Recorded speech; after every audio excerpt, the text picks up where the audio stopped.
কালী পুজো আর দিওয়ালি অনেক আগে চলে গেলেও তোমাদের সাথে ব্লগটা শেয়ার করা হয়নি। তো চলো আজকে তোমাদের সাথে শেয়ার করব কালী পুজোর ব্লগটা। তো হ্যালো এভরিওয়ান, আমি দিশানি চলে এসেছি তোমাদের সাথে নতুন একটা ব্লগ নিয়ে। কখনো কখনো কন্টেন্টের অভাবে তোমাদের সাথে কি শেয়ার করব সেটাই ভেবে পাই না, আর মাঝে মাঝে এত ভিডিও জমে যায় যে ভিডিও পোস্ট করার টাইম পাই না। এখন সেই রকমই চলছে, গ্যালারিতে এত ভিডিও জমে আছে যে কোন ভিডিওটা আগে পরে শেয়ার করব সেটাই খুঁজে পাচ্ছি না। 10 দিনের যে কেদারনাথ ট্রিপে গেছিলাম তার প্রত্যেকটা লং ভিডিও অলরেডি পোস্ট করে দিয়েছি, শুধু মিনি ব্লগগুলো পোস্ট করা বাকি আছে, তাই ভাবলাম দিওয়ালির ভিডিওটা পোস্ট করে দিই। তো কালী পুজোর পরের দিন বেরিয়েছিলাম ঠাকুর দেখতে। আমার বাড়ির একদম কাছেই দুটো পুজো হয়। বাড়ি থেকে বেরিয়ে প্রথমে ওই বাড়ির কাছে ঠাকুরটা দেখলাম, আর দেখো রাস্তাটা কত সুন্দর লাইট দিয়ে সাজানো হয়েছে, সেই জন্যই হয়তো দীপাবলিকে আলোর উৎসব বলা হয়। অন্যান্য বছর কালী পুজোর সময় বেশ ঠান্ডা পড়ে যায়, কিন্তু এবছর এই যে ঠাকুর দেখতে বেরিয়েছি ঘেমে যাচ্ছি, মানে এতটাই গরম। বাড়ি থেকে বেরিয়ে একটু হেঁটে এসে টোটো ধরলাম, যাচ্ছি সুতাহাটা। যারা হলদিয়ার দিকে থাকো তারা সুতাহাটা অনেকেই চেনো। টোটোতে যেতে যেতেই রাস্তার ধারে দুটো ঠাকুর দেখে নিলাম।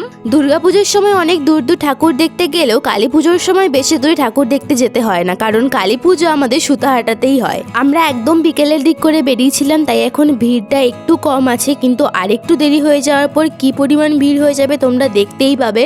এসেছিলাম এবছরে কালী পুজোর প্রথম প্যান্ডেল দেখতে, যেটা ছিল থানার ওই দিকটাতে। তারপরেই এসেছিলাম আমাদের সুতাহাটার থানার ঠাকুরটা দেখতে। যেই প্যান্ডেলগুলো তোমরা আমার ভিডিওতে দেখছো কালী পুজোর সময়, তোমরা কারা কারা এই প্যান্ডেলগুলো আমাদের এখানে দেখেছো অবশ্যই কমেন্ট করে জানিও। তারপরে এসেছিলাম সুতাহাটার বাজার কমিটির ঠাকুর দেখতে। এইটা হচ্ছে বাজার কমিটির প্যান্ডেলটা।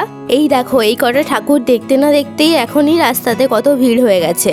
সুতাহাটা বাজারের ভেতর দিকটাতে আরও একটা পুজো হয়, এই ঠাকুরটাও দেখলাম। তারপরে এসেছিলাম একটুখানি খাওয়া দাওয়া করতে, কিনে নিলাম একটা এগরোল। খেতে খেতে হাঁটবো, তাহলে কিছু মনে হবে না। আর এই দোকানের এগরোলটাও না আমার ভীষণ পছন্দ হয়। অনেকগুলো এগরোল দোকান আছে, কিন্তু তার মধ্যে থেকে এই দোকানটায় দারুণ করে। আমাদের সুতাহাটাতে আগে এত ভালো ভালো প্যান্ডেল হতো, কিন্তু এখন তার 1%ও হয় না, সবই এমনি নর্মাল প্যান্ডেল হয়েছে। এগরোল খেতে খেতেই আরও 3-4টে ঠাকুর দেখে নিলাম। তারপরে এসেছিলাম প্রয়াস ক্লাবে। এখানে এবছরের থিম ছিল আদিবাসীর কিছু জীবনযাত্রা নিয়ে একটা থিম করেছিল, আর এখানে স্টেজে প্রোগ্রামও চলছিল, মানে অন স্পট কুইজ কম্পিটিশন হচ্ছিল।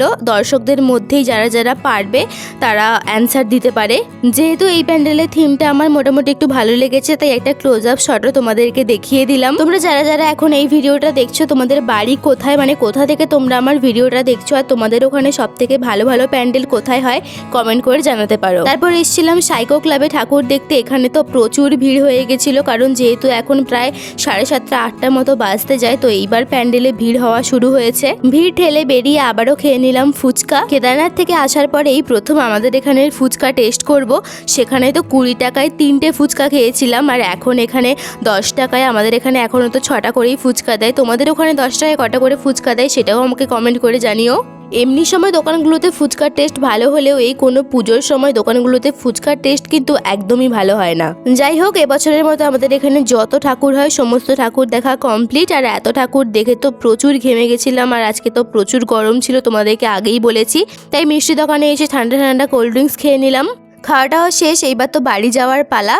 আর বাড়ি আসার সময় টোটো স্ট্যান্ডে এসে দেখি তেমন কোনো টোটো নেই, তাই আজকে অনেক দিন পর ভ্যানে চেপেছি। টোটো আসার পর তো ভ্যানে আর চাপাই হয় না। আমাদের স্ট্যান্ডে নেমে যে দুটো ঠাকুর আছে বলেছিলাম বাড়ির ওখানে, ওই দুটো ঠাকুরের মধ্যে একটা তো যাওয়ার সময় দেখে গেছিলাম, আর এই ঠাকুরটা দেখা হয়নি, এটা দেখে নিলাম। আর আমাদের এখানে এই যে বড় কালী মন্দিরটাও আছে।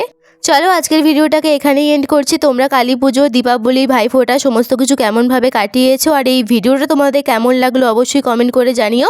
যারা এখনও ফলো করোনি ফলো করে দিও।